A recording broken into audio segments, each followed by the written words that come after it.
Praise to the lord.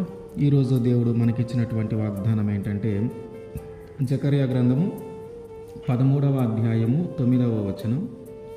వారు నా నామమును బట్టి మొర్రపెట్టగా నేను వారి మొర్రను ఆలకింతును. ఆమేన్. దేవుడు మన మొర్రను ఖచ్చితంగా ఆలకిస్తాడు. మనకి ఏదైనా అవసరం వచ్చినప్పుడు మనం ఎవరినో ఒకరిని అడుగుతూ ఉంటాం ఆ అవసరాన్ని తీర్చమని. మన తల్లిదండ్రులను, అన్నదమ్ములను, అక్క చెల్లెలను, స్నేహితులను, బంధువులను ఎవరినో ఒకరిని అడుగుతాం. అంటే వారికి మొరపెట్టుకుంటాం.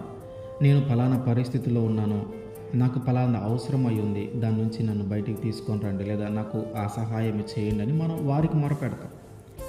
అయితే వారు మన మొర విని సహాయము చేయొచ్చు, చేయకపోవచ్చు. కానీ దేవుడు అంటున్నాడు, నా నామమున మీరు అడగండి, నేను మీకు మీ మొరను నేను ఆలకిస్తాను. దేవుడు మొరను ఆలకిస్తాను అంటే దాని అర్థం ఏంటంటే అది ఖచ్చితంగా నేను చేస్తాను అని, అది ఖచ్చితంగా జరిగి తీరుతుంది అని. మనుషుల దగ్గర మనం పెట్టుకున్న మొర వారు వింటే జరగవచ్చు, జరగకపోవచ్చు, వాళ్ళు చేయొచ్చు, చేయకపోవచ్చు. కానీ దేవుని దగ్గర మనం పెట్టుకున్న మొర ఖచ్చితంగా జరిగి తీరుతుంది. అందుకని ఆయన అంటున్నాడు, నాకు మొరపెట్టండి, నేను ఆలకిస్తాను. ఇజ్రాయేలు ప్రజలు ఆ మిద్యానీయుల చేతుల్లో చిక్కబడినప్పుడు ఆ మిద్యానీయులు వీళ్ళు పంట వేసుకుంటే వచ్చి ఆ పంటనంతా నాశనం చేస్తూ ఉన్నారు. వచ్చి ఆహార పదార్థాలన్నింటినీ పాడు చేస్తూ ఉన్నారు. దేశం మొత్తము అల్లకల్లోలం అయిపోతూ ఉంది ఈ మిద్యానీయుల దెబ్బకి. వీళ్ళందరూ హీనమైన స్థితిలోకి వచ్చినప్పుడు అప్పుడు దేవుడికి మొరపెడతా ఉన్నారు, అయ్యా మమ్మల్ని ఒక్కసారి ఆలకించు, మా పరిస్థితులను ఒక్కసారి చూడు, ఈ మిద్యానీయులు మేము తింటున్న ఆహారాన్ని అంతా పాడు చేస్తూ ఉన్నారయ్యా, ఒక్కసారి మమ్మల్ని చూడు అని వారికి మొరపెట్టారు. మనం ఒకసారి చూస్తే న్యాయాధిపతులు 6:6, దేశమును పాడు చేయుటకు వారు దానిలోనికి వచ్చిరి, ఇశ్రాయేలీయులు మిద్యానీయుల వలన మిక్కిలి హీన దశకు వచ్చినప్పుడు వారు యెహోవాకు మొర్రపెట్టిరి.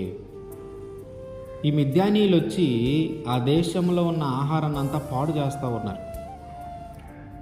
వీళ్ళు ఈ మిద్యానీయుల వలన హీన దశకు వచ్చినప్పుడు ఇప్పుడు దేవునికి మొరపెడుతూ ఉన్నారు. ఈ మిద్యానీయుల వల్ల కలిగే బాధను దేవుడికి తెలియజేసుకుంటూ ఉన్నారు. వీరి మొరను ఆలకించిన దేవుడు అప్పుడు గిద్యోనుని పంపించాడు. గిద్యోను ద్వారా ఆ ఇజ్రాయేలీల ప్రజలందరినీ ఆ మిద్యానీయుల చేతుల నుంచి విడిపించడం జరిగింది. అంటే వీరి మొర విన్న దేవుడు ఆ మొరను విని ఏదైతే వాళ్ళు అడుగుతూ ఉన్నారో, ఏదైతే బాధ ఉందో దాని నుంచి తప్పించాడు. ఏదైతే అడుగుతూ ఉన్నారో, దేనికోసమైతే మొర పెడుతూ ఉన్నారో అది జరిగించాడు. కనుక మనము కూడా మన దేవునికి మొర పెడితే ఆయన ఖచ్చితంగా మన మొర ఆలకిస్తాడు. ఆయన ఆలకించటం అంటే అర్థం ఏంటంటే అది జరిగి తీరుతుంది, అది చేస్తాను అని. కనుక మన అవసరాలలో, మన ఇబ్బందుల్లో మనం ఎదుటి వారిని అడిగే కంటే, మన తల్లిదండ్రులను, మన తోబుట్టువులను, మన స్నేహితులను, బంధువులను అడిగే కంటే కూడా, వారి దగ్గరికి వెళ్ళి మొరపెట్టే కంటే కూడా మన దేవుడైనటువంటి యేసుక్రీస్తు వారి యొద్దకు వచ్చి మొరపెడితే ఆయన జరిగిస్తాడు.